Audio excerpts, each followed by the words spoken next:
Hey, what's going on? This is Jamarcus Traham, known as Jay with the NBA on Instagram, and this is Money Mondays. All right, this Money Mondays, I'm going to continue talking about money circulation. All right, this is part three. All right, part one, I taught you about interest rates and how you get certain loans and how the Federal Reserve plays with the interest rates, and that affects banks and that affects you who go to the bank to get the loan.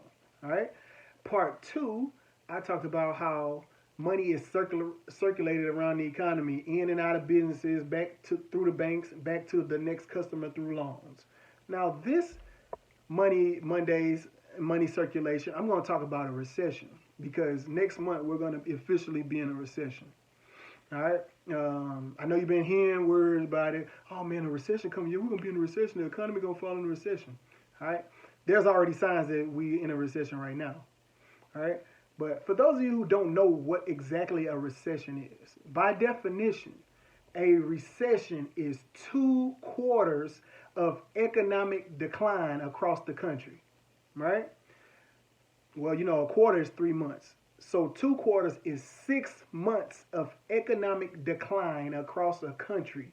That's considered a recession, right? So you could be doing bad in certain places, but the economy is not in a recession until that um, downturn is across the board, right? So if COVID-19 started in the middle of March is when it really just kicked off, that means in the middle of September, that would have been 2 quarters. That's 6 months, right? So if you're looking at first quarter, which is January through March, it already slowed down at the end of first quarter. The whole second quarter was trash, which means April, May, June, crash. That's trash. Now we're in July, August, and September. We're in the third quarter of the year. But there has been almost 6 months, almost 2 quarters of decline. If you think about March through September, right? Because in the middle of September, that'll be 6 months in this pandemic. Economy hasn't picked up. If they would have picked up, we wouldn't be talking about no second stimulus package, right? So get over it. We're gonna be in a recession, all right? So again, when a recession hit, that just means the money slows down or it stops in certain segments of our economy, right? And if you think about a faucet, that means the faucet is dripping. It ain't flowing like it used to. The money ain't just flowing like that right now, all right? Which is why the Federal Reserve play games and you go get this loan, go get that loan. You can apply for this. Send them $1,200. Send them another $1,200. They want to turn the faucet back on. Now let me show you what happens if they don't turn the faucet back on. The first thing that's going to happen is that consumers are going to have less money to spend. I put an asterisk by that because consumer spending is the lifeline of the American economy. Like that's the blood in the veins of the economy. Because America doesn't produce like it used to. It doesn't manufacture like it used to. This is a consumer-based economy. All we do is buy and sell products, bro. So when consumers have less money to spend, oh, that's everything, bro. We finna crash. We don't got no money to spend. We can't buy this and buy that like we used to. Nah, bro. Everything finna start declining, right? Because when consumers have less money to spend, they tend to save a little bit more, but they guaranteed to spend less, right? Now the government don't really want you to save like that. If they did, they would be giving more incentive towards saving, right? But they give you trash interest rates at the banks for your savings. They really don't. They tax you. They send you a 1098 on your taxes for the investment income because you got interest on your savings for the interest income. And if they want you to save, they ain't showing a good. They not showing you that they really want you to save because they not incentivizing you enough, right? So the government really don't want you to save. They want you to spend. And when consumer spending goes down, that's when they start panicking because this whole thing is built on the fact that you're going to spend some money, right? So when consumer spending goes down, this is the big thing. There's a decrease in demand for the products and services. All right? Our GDP, gross domestic product, that is how many goods and services are in the economy for a given year. So if there is a decreased demand for those products and services, that means the GDP is going to go down. And they measure our economic growth or decline by the GDP. So if consumers have less money to spend, there's a decrease in demand, which means the gross domestic product has no choice but to go down. All right? And you say, oh, okay, well, how does that affect us? The money ain't flowing like that. People ain't finna go out there and spend like they used to. Well, if you look at it like this, if there's a decrease in the demand for the products, then the people who work for those jobs that make those products, that sell those products, that sell those services, there's going to be cut wages for in that industry. There's going to be cut hours in that industry. There's going to be layoffs in that industry, right? Which is why the unemployment rate right now is super high. So you got millions of people out of work. You got millions of people not doing that, right? The coronavirus hit, and it was a perfect storm for a recession, right? Now, there's a back and forth relationship between when your wages get cut and there's layoffs. What happens is fewer goods get produced because the workers ain't there. There's fewer productivity. And when the worker's not there and fewer goods are getting produced, then that means fewer goods are getting sold, which means the company still don't need people and they're going to keep the layoffs out of work. That's how you get extended unemployment, man. I've been on unemployment, man, for about 5 months, 6 months, because everything is a chain reaction. Well, when the wages got cut and there was layoffs, well, your job don't produce as much as it used to, so it really literally can't afford to hire you back. You see what I'm saying? So it's a back and forth relationship between the cut wages and the goods and services that's being produced, right? It's going to be a back and forth thing.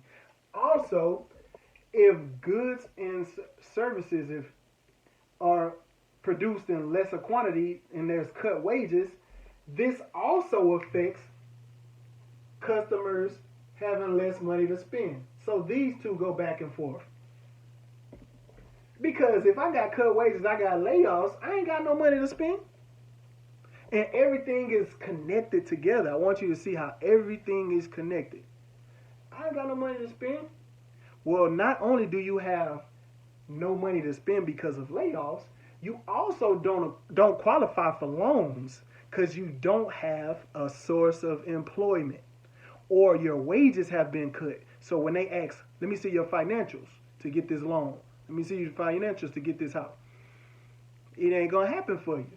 That's how I know that the housing market is finna crash.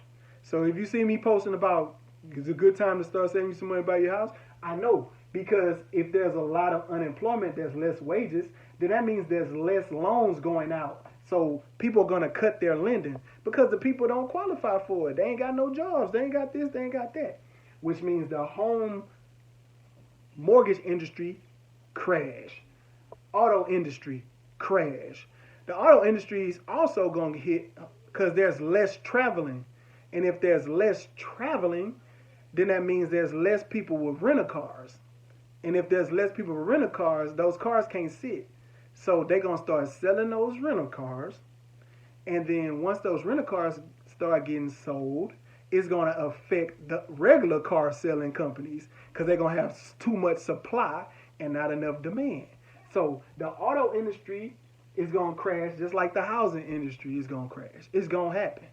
And when those lending and all of that crash, then you're going to have investor panic, which is they really don't want that. Because if investors start panicking, they're not going to invest money in building their businesses up. They're not going to start new businesses. They're not going to invest. And the stock market is also going to crash, which is what you've been seeing. Because the price of stocks is going to go down. And if you're retired, that's your worst nightmare. Because if your stocks go down, then that means that if you're still getting a monthly check based on your stocks, that means if they still send you the same amount, your time is going to run out. because they keeping your dollar amount the same, but they got to sell more of your stocks because the stock price is dropping. So that's going to affect your retirement as well. So you wonder, okay, man, I understand the recession. Okay, what can we do about this? Number one, you need to find a way to turn your faucet on. If the economy slow down, that doesn't mean your economy needs to slow down. All right? So what do you mean, Jamarcus? You need to look at the gig economy. You need to look at Uber Eats, Amazon Flex, all of these gig jobs, right? Because while the real economy is doing bad, those economy jobs are booming, right? Those temporary service jobs, those on-demand jobs, right? The Grubhubs, the Uber Eats, and anything that's on demand, that's a quick service. Those jobs are actually skyrocketing, right? So you got to find a way to turn your faucet on, right?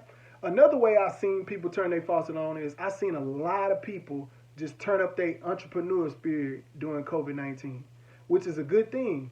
That'll help your economy because when these products right here are not being produced at a company level, if you are an entrepreneur and you can find a way to produce them products for cheaper, people will probably buy them from you, right? I've seen people making tumblers. I've seen people making all kind of products. This T-shirt for my homeboys, like people are producing more because these people that are at these jobs, they can't produce it now. It's been laid off.